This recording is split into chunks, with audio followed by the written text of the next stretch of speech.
안녕하세요. 저는 시자라면 치가 떨릴 만큼 시집살이를 당하고 끝내 이혼을 하게 된 30대 후반의 여자입니다. 시모, 시누이 남편놈까지 누구 하나 제대로 된 인간이 없었는데요. 주변 지인들이 이혼을 하는 모습을 보며 저에게 그런 일이 일어날 거라곤 생각도 못했었는데 어느새 저도 이혼을 한 지 시간이 꽤 흘렀네요. 시간이 흐르면 그 기억도 흐려지고 감정도 흐려지기 마련인데 아직도 그 인간들만 생각하면 치가 떨리는 것을 보니 그 인간들이 저에게 참 대단한 짓을 했구나 싶네요. 그 인간들도 처음부터 그런 인간들은 아니었어요. 시누이 한 명이 문제라면 문제랄까요? 저와 남편은 지인의 소개로 만나 연애를 시작했고 2년 남짓 연애를 하고 결혼 2년 차가 되던 해부터 본격적인 문제가 생겨나기 시작했습니다. 저희에겐 아직 아이는 없었고 남편도 저도 임신 계획이 없는 상황이었어요. 양가에서 임신을 종용하는 분위기는 아니었기에 저희는 저희만의 결혼 생활을 즐기며 살고 있었죠. 가끔 남편의 누나, 그러니까 시누이가 시비를 걸긴 했지만 참을만 했기에 별 대수롭지 않게 여기며 지냈는데 결혼 2년 차부터 본격적인 시비가 시작되더군요. 시누이는 그 당시까지도 결혼을 하지 않은 노처녀였는데 노처녀 히스테리를 부리는 것도 아니고 저희가 결혼할 때부터 입이 나와 있다 싶더니 사사건건 저에게 시비를 걸어오는 덕에 짜증이 치솟아 오른 것이 한두 번이 아니었습니다. 올케, 표정이 왜 그래? 무슨 일 있어? 아무 일도 없는데요. 왜요? 제 표정이 이상해요, 형님? 엄청 어두워 보여. 혹시 시댁 오기 싫어서 내 동생이랑 싸웠어?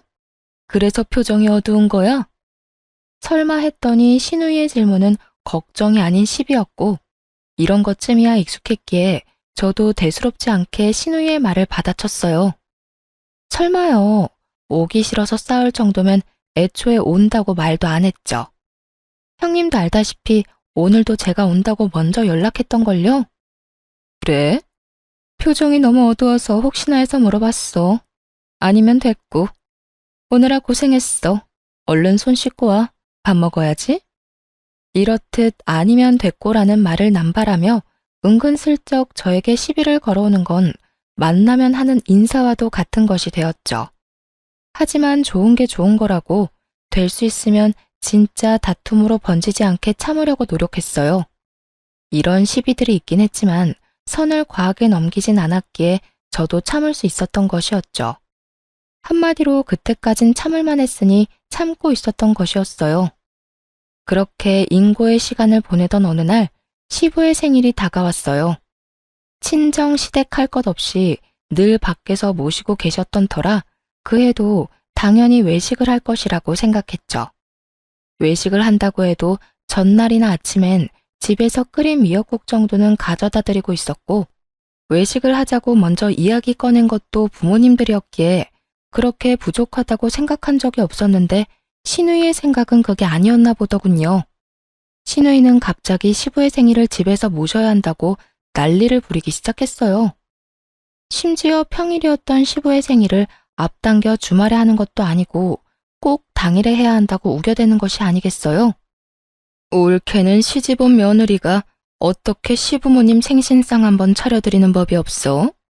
올케 친정에선 그렇게 가르치디? 친정에서 그렇게 배운 게 아니라 어머님 말씀이 이때껏 단 한 번도 집에서 생신 챙긴 적이 없다고 외식하면 된다고 하셔서 그랬어요. 자식들도 한 번도 집에서 챙긴 적 없는 생신상 저 역시 할 필요 없다고 생각하기도 했고요. 뭐라고? 지금 그걸 말이라고 해? 자식이랑 며느리랑 같아? 며느리 도리는 다 해야 할 거 아니야? 형님, 그런 논리라면 며느리보단 자식이 더 나서서 생신상 차려드려야 하는 거 아닌가요? 자식들도 두 손 놓고 가만히 있는데 며느리인 제가 왜 나서야 하나요? 지금이라도 형님이 자식도리를 다 하는 게 어떨까요? 제 논리에 대꾸할 말이 사라진 시누이는 얼굴이 터질 듯이 붉어진다 싶더니 막무가내로 우기기 시작하더군요. 아, 다 모르겠고 이번엔 무조건 집에서 모실 거니까 그런 줄 알고 올케가 생신상 차려. 알겠어? 생신 전 주말 말고 생신날 저녁에 밥 먹을 거니까 그런 줄 알라고. 저 출근은 어쩌고요. 저도 회사 생활하는 거 알잖아요. 하루 빠져. 그러면 되잖아? 회사에서 그 정도 말빨도 없어? 그런 회사 못하러 다니니? 어찌되었든 난 말했어. 당일에 챙길 거라고. 그러니까 회사에 연차를 쓰든 회사를 그만두든 그건 알아서 하고 생신상이나 거하게 차려. 올케 실력 구경이나 좀 하자. 아, 나도 회사 반차 내고 도울 테니까 괜히 우리 동생까지 오라가라 시키지 말고. 시부 생신상 정도 차리는 거 하라면 할 수 있죠. 아니, 스스로도 차려드릴 마음도 있었어요. 하지만 시누이가 나서 저딴 식으로 말을 하니 차린 밥상도 다 엎어버리고 싶은 마음이 드는 것도 모자라 정말 그 머리털을 다 뽑아버리고 싶더군요. 하지만 하고 싶다고 다 할 수 있는 것도 아니고 저는 애써 화를 누르고 그깟 생신상 상다리 부러지게 한번 차려보자고 마음을 돌려먹었죠. 드디어 시부의 생일 되고 전 연차를 쓰고 아침부터 양손 가득 장을 봐 시댁으로 향했어요. 저의 예상대로 오후에는 와서 돕겠다던 시누이는 언제 온다는 소식도 없이 머리털 하나 보이지 않고 있었고 전 혼자 그야말로 고군분투하는 중이었죠. 시누이가 기본적으로 했으면 하는 음식 가짓수도 많은데다가 전부 밑손질하는데 시간이 오래 걸리는 것들이라 재료 손질만 해도 시간이 꽤 걸리더군요. 그렇게 1차 전쟁을 치르고 나니 시모가 주방으로 들어오더군요. 잘하고 있니? 어머나, 거의 다 했네. 이제 본격적으로 만들기만 하면 되겠구나. 시모는 주방을 살피며 들어왔고 전 그런 시모를 보며 무언가 도움을 주려고 왔나 하는 생각이 들었어요. 그래서 혼자 할 수 있다고 하려는 찰나 시모가 몸을 돌려 냉장고 문을 열더니 과일을 꺼내더군요. 시모는 애초에 저를 도우려고 온 것이 아니라 자신이 과일을 먹고 싶어 온 것이더군요. 정말 제가 큰 착각을 한 것이었고 전 혼자 민망하기도 하고 황당하기도 했습니다. 그렇게 시모는 꺼낸 과일을 씻고 있는데 때마침 시누이가 왔고 시모가 싱크대에 서 있는 모습을 보고서 제가 시모에게 일이라도 시켰다고 착각을 했는지 들고 있던 백을 제 머리에 던지더니 욕을 하기 시작했어요. 야, 너 지금 우리 엄마 일 시키는 거야? 우리 엄마 설거지 시키는 거냐고. 너 미쳤어? 내가 너 혼자 하라고 분명히 말했지. 네가 뭔데 우리 엄마한테 일을 시켜? 왜 내가 시누이가 던진 백에 머리와 얼굴을 맞아야 하는지, 왜 내가 여기에서 이딴 말들이나 들어야 하는지 이해가 되지 않더군요. 그 순간 전 그야말로 눈이 돌아버렸고 제 얼굴을 맞고 떨어진 시누이의 가방을 들어 시누이의 옆통수를 내리치며 맞대응해 주었습니다. 누가 누구 보고 미쳤대. 내가 미쳤으면 넌 제정신일 줄 알아? 내가 뭘 잘못했다고 이딴 취급을 당해야 해?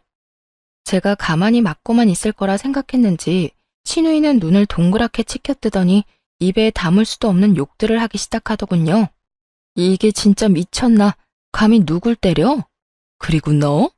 넌 위아래도 없어? 어디서 반말짓거리야?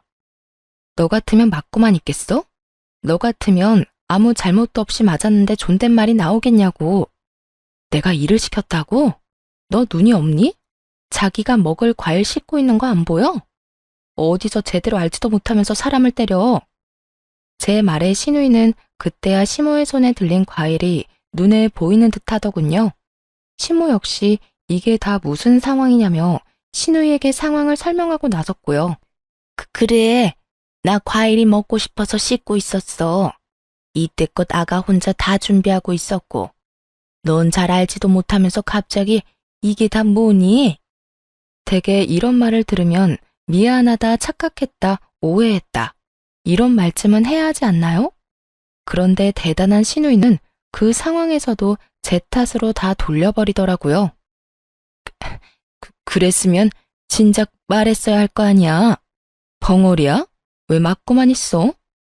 이걸 말이라고 하는 건지 말할 틈을 줬다고 생각하는 것인지 그저 나오는 대로 짓거리고 있더라고요.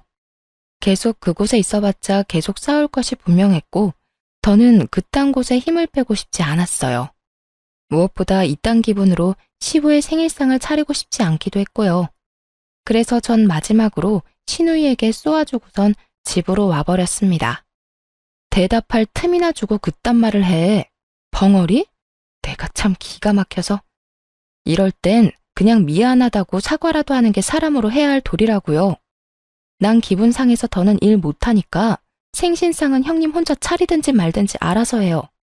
어머님, 저 가볼게요. 머리가 울려서 빨리 병원에 가봐야 할 것 같아요. 그래. 얼른 가보거라. 야, 너 어디 가? 이거 다 어쩌라고 그냥 가는 거야? 네가 다 하든가 다 버리든가 하면 되겠네. 신우이는 끝까지 미안하다는 말은 하지 않았고 집으로 돌아와 거울을 보니 얼굴에 멍이 올라오고 있더군요. 생각 같아선 당장 병원에 가서 진단서라도 끊고 싶은 심정이었지만 신우이의 얼굴도 저 못지 않을 것이니 참기로 했어요. 그날 밤 남편은 시댁에 들렀다 온 것인지 늦은 밤이 되어서야 집으로 들어오더군요. 남편의 표정은 화가 나 있었는데 저에게 화를 내려다가 제 얼굴을 보고 놀란 눈으로 저를 보더군요. 그랬겠죠. 신우이는 다 제가 잘못한 것처럼 말하며 상처난 자기 얼굴을 보여줬을 것이고 그런 신우이의 말을 고시곶대로 믿어버린 남편놈은 잔뜩 화가 난 채로 집으로 왔는데 제 얼굴에 커다란 멍이 있으니까요. 당신 얼굴이 왜... 당신도 맞았어? 누나한테 맞은 거야? 아니, 오늘 도대체 무슨 일이 있었길래 둘 다 얼굴이 이 모양인 거야? 형님이 아무 말 안 했어? 내가 진짜 기가 막혀서. 음식 준비는 나 혼자 다 했고 어머님이 본인 먹을 과일 씻는 모습 보고 혼자 오바해서 나한테 욕하고 가방 던지고 때리고. 그래서 나도 짜증나서 같이 싸웠어. 생각 같아선 그 머리털을 다 뽑아주고 싶었다고. 저에게 시댁에서의 일을 들은 남편은 그제야 모든 퍼즐이 맞춰진다는 듯 고개를 끄덕이며 제 얼굴을 어루만져 주더군요. 누나는 그냥 당신이 다 잘못했다는 식으로 말했지. 그렇지 않아도 들으면서도 이상하다 싶긴 했는데 누나가 너무 흥분 상태이기도 했고 얼굴도 워낙 엉망이라서 그런가 보다 했지. 아, 진짜 얼굴 어떡해. 해. 많이 아팠겠다. 다른 데는? 다른 데는 다친 곳 없어? 병원은 안 가도 되는 거야? 지금이라도 병원 가자 얼른. 누나 진짜 미친 거 아니야? 아무리 그래도 얼굴을 이렇게 만들어 놓으면 어떡해. 참 웃긴 게 남편이 오기 전까지만 해도 몸이 떨릴 만큼 화가 난 상태였는데 남편이 와서 저렇듯 몇 마디 해주니 별것도 아닌 것처럼 느껴지더라고요. 화도 좀 가라앉는 기분이 들기도 하고요. 됐어. 당신도 봤으니까 알 거 아니야. 나도 한 성깔하는 거. 처음엔 맞고만 있다가 도저히 못 참아서 당한 만큼 돌려줬으니까 화 안 내도 돼. 그리고 병원은 안 가도 될 것 같아. 얼굴만 이런 거라 그냥 멍 가라앉는 연고만 잘 바르면 괜찮을 것 같아. 그래? 그래도 혹시나 어디 안 좋으면 나한테 말해줘. 바로 병원 가게. 알겠지? 그런데 여보, 나 한동안 형님하고 거리 두고 지내고 싶어. 마주치는 것도 싫고 말도 섞고 싶지 않아. 그래, 무슨 말인 줄 알았어. 나도 한동안 누나랑 거리 두고 지낼게. 그렇게 남편도 신우이와 적당히 거리를 두고 지내며 저에게도 신우이와의 만남을 강요한다거나 권하는 일은 없었어요. 그렇게 1년을 넘게 신우이와는 거의 마주치지 않고 지냈습니다. 명절 때는 하는 수 없이 마주치긴 했지만 시댁에 제사를 지내지 않던 터라 명절 당일에 잠시 가서 아침 식사만 하고 집으로 돌아오곤 했습니다. 하지만 그 잠시인 순간에도 신우이는 저에게 시비를 걸지 못해 안달이 난 사람처럼 굴곤 했죠. 한 집안에 하나뿐인 며느리가 시댁에 너무 무심한 거 아니야? 생전 시댁에 오지도 않고 어쩌다 오더라도 밥만 먹고 바로 사라지고. 우리 아빠 엄마가 성격이 좋아서 그렇지 조금만 나쁜 사람들 같았으면 옳게 바로 이혼당했어. 알아? 이렇듯 고르고 골라 제가 기분 나빠할 말들을 해댔고 저 역시 몸싸움까지 한 마당에 참지 않고 그 즉시 신우이의 말에 대응하고 나섰죠. 그건 모르겠고 형님이 그날 일 여전히 저한테 사과 한마디 안 한 건 잘 알고 있네요. 저한테 이런저런 시비 걸기 전에 사과부터 하세요. 형님이 사과하면 예전처럼 시댁에 오는 일도 많아질 거고 밥만 먹고 사라지지 않고 여유롭게 시간 보내다 가지 않을까요? 내가 사과를 왜 해야 해? 올케도 그날 나 때렸잖아. 그러니 사과를 해도 올케가 먼저 해야지. 내가 손윗사람인 거 잊었어? 신우이는 대꾸할 말이 다 떨어졌는지 손윗사람 공격을 해대기 시작했고 전 눈 하나 깜빡이지 않고 신우이를 몰아붙였어요.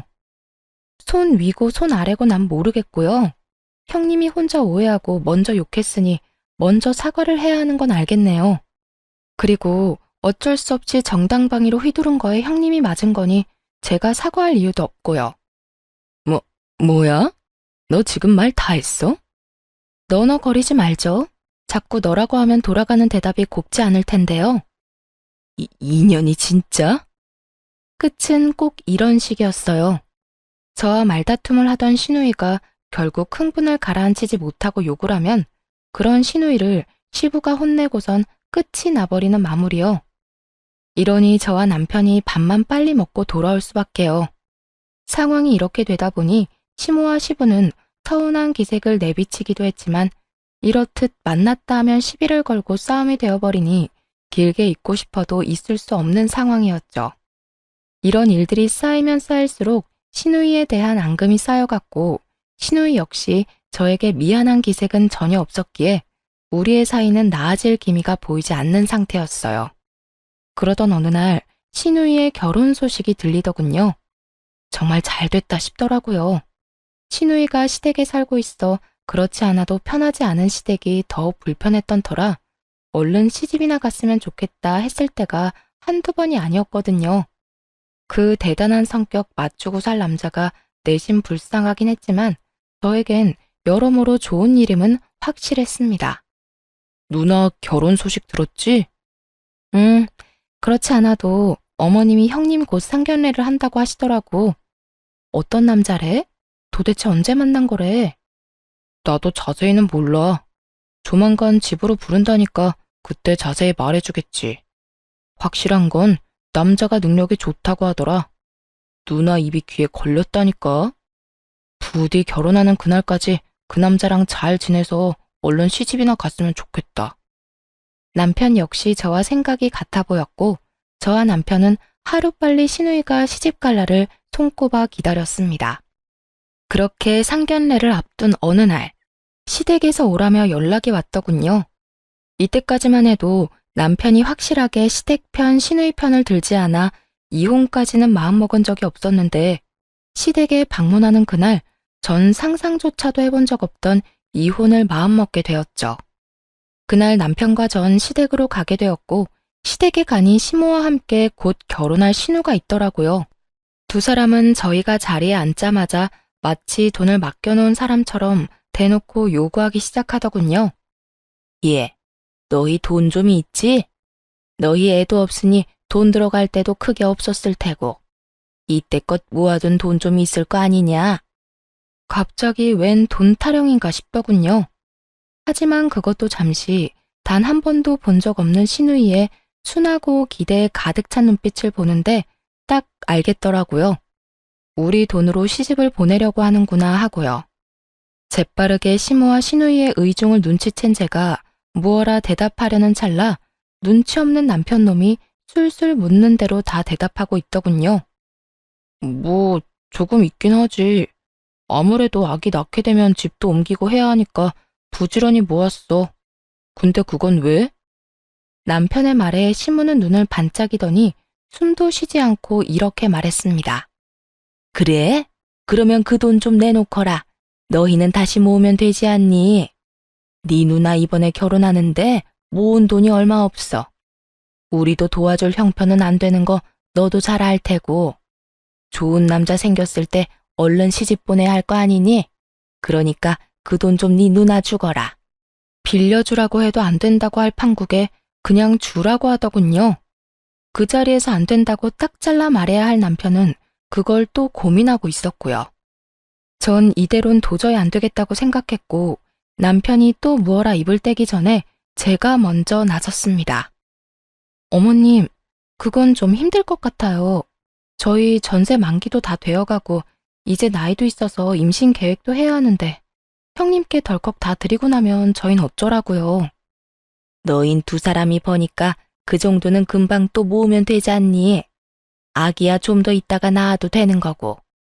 그렇게 따지면 형님네도 두 사람이 벌 건데 결혼은 좀 부족하게 하고 살면서 살 건 사고 집도 넓혀나가면 되잖아요. 어찌되었든 저흰 못 드려요.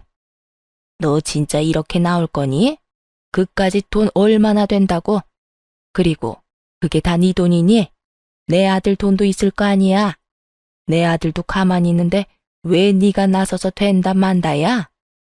그래, 옳게. 내가 시집가서 잘 풀리고 나서 후회하지 말고 이럴 때 좀 돕고 살아. 정 안 되면 내 동생이 모은 돈이라도 내놔. 나머진 뭐, 너 대출 되지? 대출 받아서 좀 줘. 그 집에서 워낙 바라는 게 많아서 내가 받은 대출론 어림도 없어. 사업하는 집안인데 재산이 어마어마하다니까. 나 이번 기회 놓치면 정말 다른 사람 못 만날지도 몰라. 그러니까 올케가 안 된다고 하면 네가 대출을 받아서라도 이 누나 좀 도와. 도대체 어느 집안에 시집 가길래 이 난리를 부리나 했더니 꽤 크게 사업하는 집안이라고 하더군요. 신우이의 말을 듣더니 남편 역시 홀라당 넘어갔는지 아니란 말은커녕 고개를 끄덕이고 있었고요. 그 모습을 보는데 그 자리에 더 있다간 정말 화병으로 제 명대로 살 순 없을 것 같아 먼저 집으로 돌아와 버렸습니다. 집으로 돌아와 혼자 화를 사귀고 있으니 남편놈 역시 돌아오더라고요. 그리고 남편의 입에서 나오는 말들은 그 한마디 한마디가 모두 가관이었어요. 여보, 그냥 좀 도와주면 안 돼? 다른 것도 아닌 결혼 때문에 그런 거잖아. 엄마 말대로 우리 아기야 좀 더 미루면 되는 거고.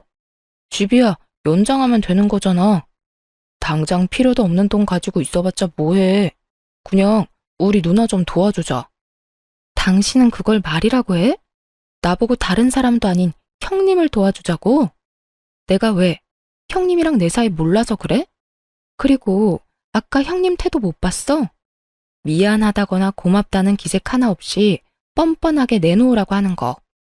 그런 사람이 잘 됐다고 한들 그 돈을 돌려줄 것 같아? 아니야. 당신이 우리 누나에 대해 오해하고 있는 것 같은데 우리 누나 그런 사람 아니야. 그러니까 이번엔 내 뜻대로 좀 해줘. 당신이랑 누나 사이 안 좋은 거 아는데 그래도 다른 것도 아닌 노처녀 누나 시집은 보내야 할 거 아니야. 난 싫어.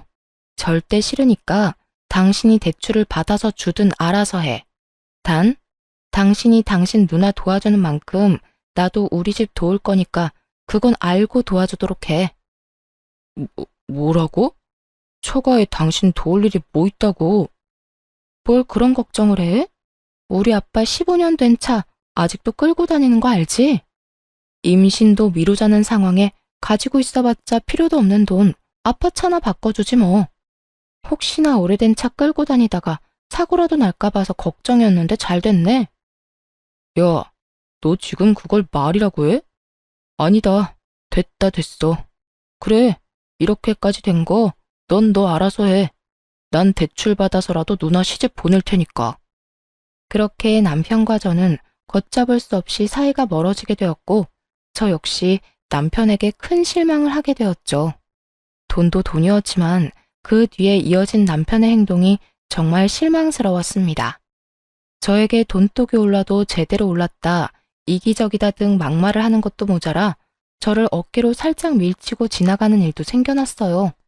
남편의 그런 모습을 처음 본 저는 충격이 컸습니다. 점점 더 저는 오만정이 떨어지고 있었고 시댁과 남편도 마찬가지였는데 상견례 날이 와도 저에게 연락 한 통이 없더라고요. 저 역시 굳이 참석하고 싶은 마음도 없었기에 묻지 않았고 그날 저녁 술에 취한 남편이 집으로 들어오더군요. 야, 너 이제 큰일 났다. 내가 무슨 큰일이나. 오늘 상견례 했는 건 알지? 우리 예빈 매형 엄청 부자다. 집안 자체가 부자야. 우리 누나가 그 집에 시집만 가면 넌 이제 끝이야. 그깟 몇 푼 아끼다가 더 큰 기회를 놓친 거라고. 우리 누나가 잘 되면 너한텐 한 푼도 안 준다고 했어. 이제 어쩌냐? 난 당신 누나 도움이나 돈 필요 없거든? 그러니까 당신 돈이나 제대로 돌려받아. 괜히 나한테까지 불똥 튀게 하지 말고. 그럴 일 없거든. 그리고 나 너랑 같이 안 살 거야. 우리 누나 잘 돼서 나한테 다 해주면 내가 왜 너 같은 여자랑 사냐? 너한테 정 완전 다 떨어졌다고. 시중 진담이라고 하나요? 남편 놈은 만취 상태로 저에게 더러운 속내를 뱉어내기 시작하더군요. 이런 남편의 말들은 그간 제 고민을 시원하게 날려보내 주었고, 마지막 말은 티끌만큼 남은 미련마저 날려보내 주었어요. 그리고 너 결혼식에도 올 필요 없대. 우리 엄마가 너 같은 며느리 필요 없으니 얼굴도 내비치지 말라고 하더라. 그러니까 너는 너대로 시간 보내. 나는 초호화 예식장에서 비싼 음식 먹고 올 테니까. 남편은 이 말을 마지막으로 쓰러지듯 잠이 들었고, 전 이런 남편놈과 이혼을 결심하게 되었습니다. 더는 이딴 취급, 이딴 말들을 들으며 제 인생을 낭비하지 않기로 한 것이었죠. 그간 남편과 시댁 인간들에게 받은 욕설 가득한 문자와 돈을 요구하는 통화 녹음 파일까지 챙겨 변호사를 만나 상담을 진행했어요. 변호사분은 남편만 아니라 시누이와 시모에게까지 위자료를 받을 수 있다고 하더군요. 전 이혼 준비에 박차를 가하고 있었고, 그러는 동안 시누이의 결혼식 날이 되었습니다.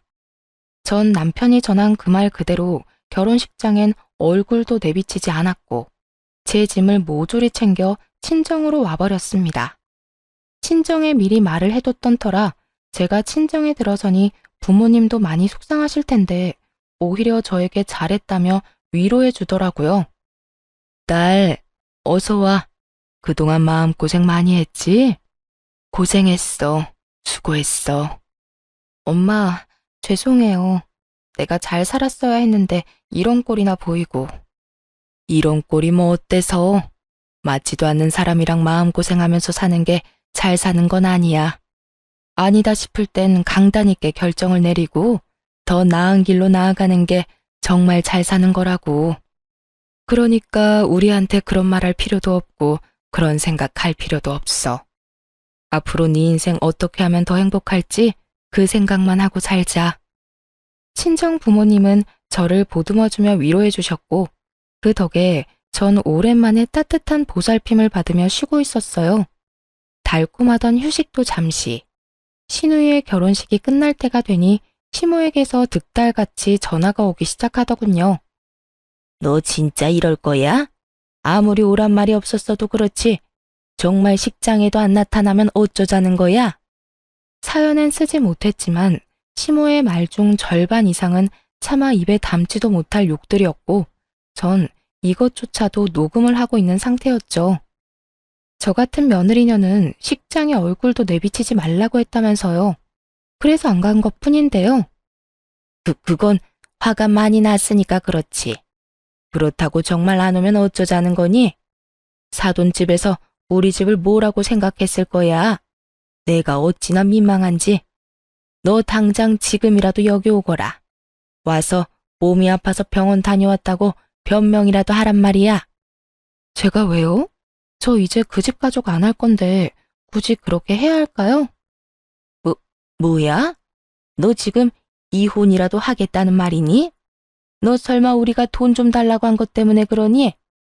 결국 네 돈은 한 푼도 안 썼잖니? 그리고 뭐 그까짓 일로 이혼까지 한다고 이 난리니? 자신들이 한 짓거리는 생각도 안 하고 제 입에서 이혼이란 뉘앙스의 말이 나오자 그저 황당하다는 반응이더군요. 그리고 자신들이 한 짓거리들이 이혼 사유가 되고 남는다는 사실조차 알지 못하는 모습을 보며 역시 지금이라도 이혼을 결심하길 잘했다 싶었어요. 이까짓 일이 아니고 엄청 큰일이에요. 남편은 제가 끝까지 안 된다고 했는데도 끝내 대출까지 받아서 형님 결혼 자금으로 주지를 않나. 시댁 식구들은 하루가 멀다고 연락이 와서 욕설에 폭언까지 하질 않나. 어머님 말대로 이런 것들이 별거 아닌 일이면 도대체 어떤 이유로 이혼을 해야 하는 걸까요? 둘 중 하나가 죽어 나가야 이혼을 할 수 있는 건가요? 넌 무슨 말을 그렇게까지 극단적으로 하니? 적어도 우리가 너한테 한 걸로는 이혼할 사유도 안 된다는 말이다. 일단 와서 이야기해. 얼른 와서 얼굴이라도 비치란 말이야. 우리가 너 갑자기 배탈이 나서 급하게 병원에 갔다고 해놨으니까 와서 얼굴이라도 내보이란 말이야. 도무지 시모는 제 말의 뜻을 알아듣지 못하고 있더군요. 아니, 아예 제 말을 제대로 듣고 있지도 않은 듯 했어요. 그래서 전 더 단호하게 시모에게 말했습니다. 하고 싶은 말만 계속하지 말고 제 말도 좀 들으세요. 저 이혼할 거라고 했잖아요. 이혼할 사람이 왜 거기에 가겠어요? 겁주려고 하는 말이 아니라 정말 이혼하겠다고? 네가? 내 아들이랑? 네, 이혼하려고요. 그쪽 아들이 누나 시집만 가면 저랑 이혼할 거라고 그러더라고요.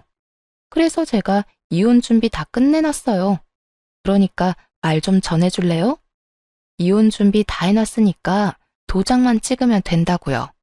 아, 그리고 아줌마랑 아줌마 딸한테 소장 하나 갈 거예요. 그런 줄 알고 결혼식 마무리 잘하세요.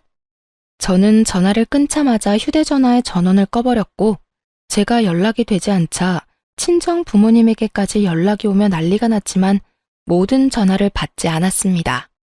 그 어떤 방법으로도 연락이 되지 않자 남편은 친정으로 찾아와선 저를 붙잡고 이혼이 무슨 말이냐며 닥달하기 시작하더군요. 여보, 왜 전화를 안 받아? 그리고 이혼? 이혼은 무슨 이혼이야? 요즘 우리 사이 안 좋은 걸로 당신이 많이 섭섭했다는 걸 잘 알겠어. 그리고 내가 술에 취해서 한 말로 당신이 상처받았다는 것도 잘 알겠고. 그런데 그건 다 취해서 그냥 한 말이란 거 당신도 잘 알잖아. 실수야, 실수. 그깟 실수 한 번 때문에 우리가 이혼을 한다고? 그건 절대 안 되지. 그리고 우리 누나 오늘 결혼했는데 우리가 이혼하면 어떻게 해? 사돈집에서 우리 집을 뭐라고 생각하겠냐고. 이 인간이 그러면 그렇지 싶더라고요. 남편 놈은 저에게 미련이 남아 저를 설득하고자 온 것이 아닌 부유한 사돈집에 혹시나 자신의 이혼으로 인해 책이라도 잡히면 어쩌나 하는 마음으로 저를 설득하러 온 것이더군요. 그런 남편을 보는데 어쩌다 이렇게까지 변했을까 싶더라고요. 처음 내가 사랑했던 남자는 이렇게 쓰레기는 아니었는데 말입니다. 남편은 제 어깨를 잡고 흔들며 언성을 높이기 시작했고 전 그런 남편의 손을 거칠게 뿌리치며 이렇게 말했어요. 이거 놓고 말해. 실수? 웃기고 있네. 당신이 평소에 그런 생각을 하고 그런 계획들을 은연중에 세우고 있었으니까 그런 말이 술술 나오는 거 아니겠어? 그리고 당신 누나한테 퇴직금까지 다 줬지. 나한테 말 한마디도 없이 대출금부터 해서 퇴직금까지 형님한테 준 것만 해도 이혼 사유는 충분해. 거기에다 당신 나한테 막말하는 건 기본이고 여기저기 미는 거 그것도 이혼 사유라고. 난 더는 참고 살지 않을 거니까 그런 줄 알고 이혼할 준비나 해. 돈은 당신한테도 말은 했었잖아. 당신이 반대하긴 했었지만 그리고 막말은 화가 나면 그럴 수도 있는 거지. 또 내가 당신 살짝 민 거? 그걸 어떻게 쳤다고 말할 수가 있어. 그건 그냥 말 그대로 살짝 민 거지. 살짝 밀어? 웃기고 있네. 너는 삿대질로 사람 밀어대니? 그게 얼마나 사람 비참하게 만드는지 네가 알아? 그 순간이었어요. 이때껏 저희의 대화를 그저 듣고만 계시던 아빠와 엄마가 자리에 벌떡 일어나더니 부산스럽게 움직이기 시작하시더라고요. 너 감히 내 딸을? 그간의 일을 전부 알아버린 아빠가 머리 끝까지 화가 나 남편을 향해 다가오더군요. 장인어른, 그게 아니고요. 그저 감정이 격해져서 조금 밀었을 뿐입니다. 감정이 격해지면 밀어도 된다고 누가 그러든가. 그리고 민 건 이해 가능한 행동이라고 생각하는 게야? 나도 손 한 번 댄 적 없는 귀한 내 딸한테 네가 감히. 장인어른, 제발 진정 좀 하세요. 제 말도 좀 들어보시라고요. 진정? 자네 같으면 진정이 되겠어? 당장 꺼지게. 내 당장 그 모가지를 꺾어버리기 전에 당장 꺼지란 이 말이야. 남편의 멱살을 잡고 흔들던 아빠는 한 공간에 계속 같이 있었다간 큰 사고를 치겠다 싶으셨는지 멱살을 잡은 그대로 남편을 문 밖으로 던지다시피 내쫓아버리더군요. 엄마는 언제 받아온 것인지 알 수 없는 찬물 한 바가지를 쫓겨난 남편에게 부어버렸고요. 남편은 혼비백산하며 도망을 갔고 얼마 지나지 않아 화가 머리 끝까지 난 시모가 한복을 입은 그대로 씩씩거리며 친정으로 왔더군요. 이 문 못 열어? 당장 열라고. 감히 니까 것들이 내 아들을 그런 식으로 대해? 내가 오늘 가만 안 둘 거야. 시모는 문을 두드리며 난동을 부리기 시작했고 친정 부모님을 비롯해 제가 아무 대꾸도 하지 않자 난동은 행패로 이어지더라고요. 문을 발로 차는 것은 기본이고 고래고래 소리를 지르며 욕을 퍼붓기도 했습니다. 저는 그런 시모를 바로 경찰에 신고해버렸고 눈치 하나 기가 막힌 시모는 경찰차 사이렌 소리가 들리자마자 불이 나게 도망을 치더군요. 그 모든 광경을 인터폰으로 보며 얼마나 웃었나 모릅니다. 상상이나 되세요? 곱게 한복을 차려입고 발길질을 하며 욕짓거리를 하던 늙은 아줌마가 한복 치맛자락을 한 움큼 부여잡고 꽁지 빠지게 도망가는 꼴이요. 그 후론 시댁 것들이 찾아오면 저는 무조건 신고를 해버렸고 몇 번 찾아온다 싶더니 더는 찾아오지 않더라고요. 그 뒤론 이혼 소송이 진행되었고 저는 시모와 시누이에게도 소장을 보냈습니다. 그 결과 아주 깔끔하고 만족스럽게 모든 것이 저의 승소로 끝이 났어요. 전 시누이에게 보낸 소장은 전 시누이의 신혼집으로 보냈는데 그 당시 집에 전 시매부도 함께 있었다고 하더군요. 혹시나 하는 마음에 신혼집으로 보낸 것이었는데 어찌나 통쾌했는지 모릅니다. 야, 너 미쳤어? 위자료 청구? 내가 너한테 욕을 하면 얼마나 했다고? 그리고 뭐? 금전적인 요구?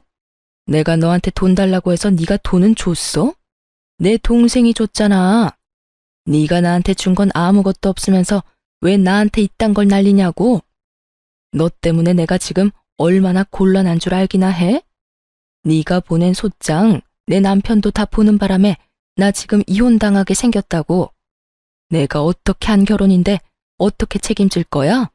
왜 개념 밥 말아먹은 것들은 자기 잘못은 생각지도 않고 왜 애꿎은 사람한테 책임 전가를 하려고 하는지 모르겠더라고요. 전 그런 시누이에게 이렇게 말해주었어요. 야, 한글 읽을 줄 몰라? 소장 좀 천천히 잘 읽어봐. 거기에 네가 잘못한 거라고 버젓이 쓰여있는데 왜 애꿎은 나한테 책임지라 말아야? 넌 어차피 내가 아니더라도 이혼했을 거야. 속여먹는 것도 하루 이틀이지. 그 나이 먹도록 돈이 없어서 동생한테 돈 뜯어내서 시집가는 거 하며 화나면 욕하면서 손부터 나가는 그 성질머리 하며 언제까지 속일 수 있겠어? 더 큰 잘못해서 그 남편한테까지 위자료 주고 이혼하는 것보다 지금 이혼당하는 게 더 좋은 선택이라고 본다. 그러니까 이런저런 소송 잘 준비하고 나한테 전화 좀 하지 마. 뭐 반가운 사이라고 이렇게 전화기 불나게 전화질이야. 이년이 진짜? 너 진짜 가만히 안 둬? 내가 진짜 너 가만히 둘 줄 알아? 내가 너 지구 끝까지 쫓아가서 복수할 거야. 알겠어? 나 지금 통화도 녹음 중인데 괜찮겠어?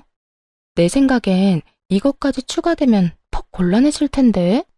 내가 하늘과 같이 넓은 아량을 베풀어서 이건 없던 걸로 해줄 테니까 좋은 말로 할 때 전화하지 마라. 제 말에 겁이 나긴 했는지 그 뒤론 연락이 오지 않더라고요. 전에 들은 말론 소장을 확인한 전 심해부가 저와 똑같은 말을 했다고 하더군요.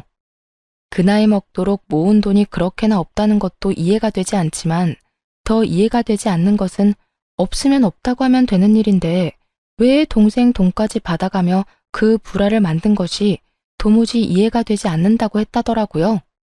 동생 부부는 이혼까지 시켜놓고 자기는 하하호호 웃으며 결혼한 것도 소름이 끼친다는 말까지 했다고 하고요. 전 시누이랑 결혼한다고 하길래 그 나물에 그 밥이겠다고 했는데 전 시누이가 다른 건 몰라도 남자 보는 눈 있었네 싶었어요. 그리도 정신 똑바른 남자를 잠시나마 남편이라 부르며 살았으니까요.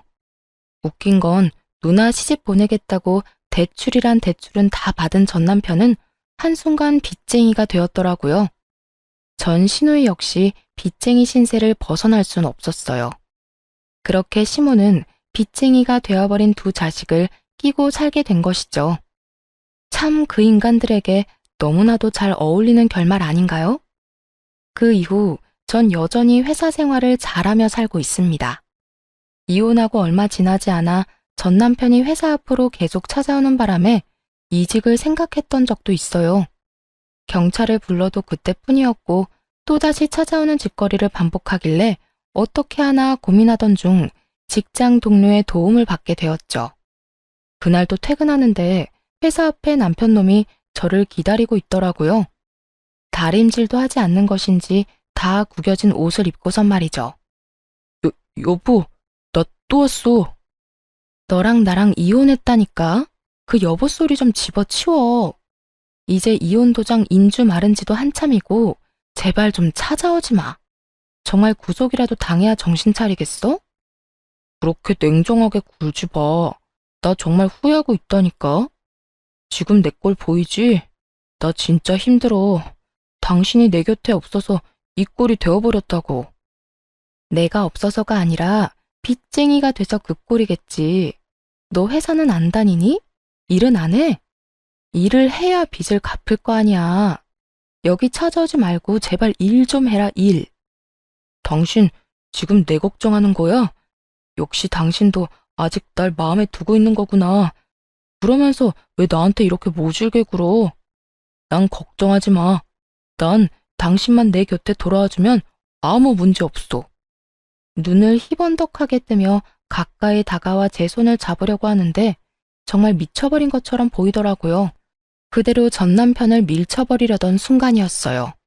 제 뒤로 어느 순간 다가온 직장 동료가 제 어깨에 팔을 두르더라고요.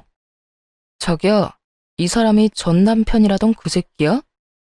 키도 180이 넘고 워낙 기본적인 체구가 다부졌던 터라 그 체구에서 풍기는 강압적인 분위기에 겁을 먹은 전 남편은 한 발 물러서더라고요. 새끼? 그래, 내가 그 남편이다. 그러는 넌 뭔데? 넌 뭐길래 내 마누라 어깨에 팔까지 두르는 거야, 어? 얼른 그 손 치우지 못해? 말투와는 달리 표정은 겁을 잔뜩 집어먹은 얼굴이었고 발은 여전히 뒷걸음질을 치고 있었죠. 그런 전 남편의 모습에 동료는 코웃음을 치더니 더욱 팔에 힘을 주며 이렇게 말했어요. 보면 몰라? 딱 보면 알 텐데. 굳이 내 입으로 설명까지 해줘야 해. 그리고 마누라라니. 두 사람 이혼한 지가 언젠데 아직까지 마누라 타령이야. 결혼 생활 내내 구질구질했다고 하더니 이혼하고 나서도 구질구질하네. 너 이거 스토킹이야. 알고서 이러는지 몰라? 뭐? 구질구질? 스토킹? 야, 너 날 그런 식으로 말하고 다녔어? 보잘것없는 년 데리고 살아주니까 뭐? 구질구질해? 내가 뭐 네가 좋아서 여기 찾아와서 이러는 줄 알아? 나도 시간 없거든. 시간 남아도는 거 아니라고. 전 남편은 급기야 고함을 지르기 시작했고 저보다 더 화가 난 동료가 제 앞을 막고 서더니 남편을 확 밀쳐버렸습니다. 인간 같지도 않은 인간이 누구 보고 보잘것없는 년이래. 여기 너보다 볼 거 없는 사람 없거든? 아무리 시간 없어도 거울은 보고 좀 다니고 그렇게 시간 없으면 앞으로는 찾아오지도 말고 한 번만 더 내 눈에 네 머리카락 한 올이라도 보이는 날엔 두 발로 걸어다니는 마지막 날로 만들어줄 테니까 그런 줄 알고 꺼져. 힘에서 밀려 바닥에 고꾸라진 전 남편은 그제야 정신을 차린 듯 허겁지겁 일어나 도망을 가더군요. 끝까지 입만 살아서 쉼없이 말도 안 되는 소리를 짓거려댔어요. 내가 너희 두 사람 가만두지 않을 거야. 외도녀 외도남 프레임 씌워서 이 회사의 소문 쫙 퍼뜨려버릴 거라고. 그러면 너도 멀쩡하게 회사 생활할 순 없을걸? 기대하라고. 정말 저딴 짓까지 한다면 이번에야말로 깜빵 신세를 지게 해주려고 했더니 전 남편은 아무런 행동도 하지 않았고 찾아오지도 않더군요. 그렇게 그 지긋지긋하고도 구질구질하던 인연이 드디어 끝이 났습니다. 그로부터 3년이 지났고 전 저를 도와줬던 동료와 연애를 시작한 지 반년이 되었어요. 처음엔 정말 아무 감정 없이 제가 곤란해 보여서 도와주었다고 하더라고요. 그렇게 친해진 저흰 퇴근 후에 가끔 밥도 같이 먹고 이런저런 상담도 해주다 서로에게 호감이 생겼습니다. 하지만 아무래도 제 처지가 그렇다 보니 쉽사리 그 친구의 마음을 받아들일 수가 없었고, 그런 제 마음을 누구보다 잘 알고 있던 남자친구가 적극적으로 저에게 표현해주어 만나게 되었어요. 아무래도 결혼에 대한 아픈 경험이 있었던 터라 아직까진 결혼 생각이 없어요. 거기에다 저희만 좋다고 해서 끝날 문제도 아니고 여러 가지 넘어야 할 산이 많다는 걸 누구보다 더 잘 알고 있으니까요.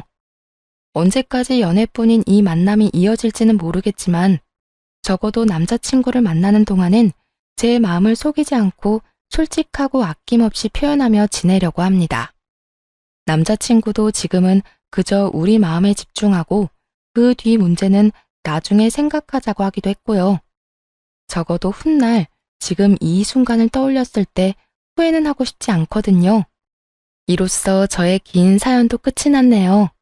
저의 긴 사연 들어주신 여러분 감사합니다.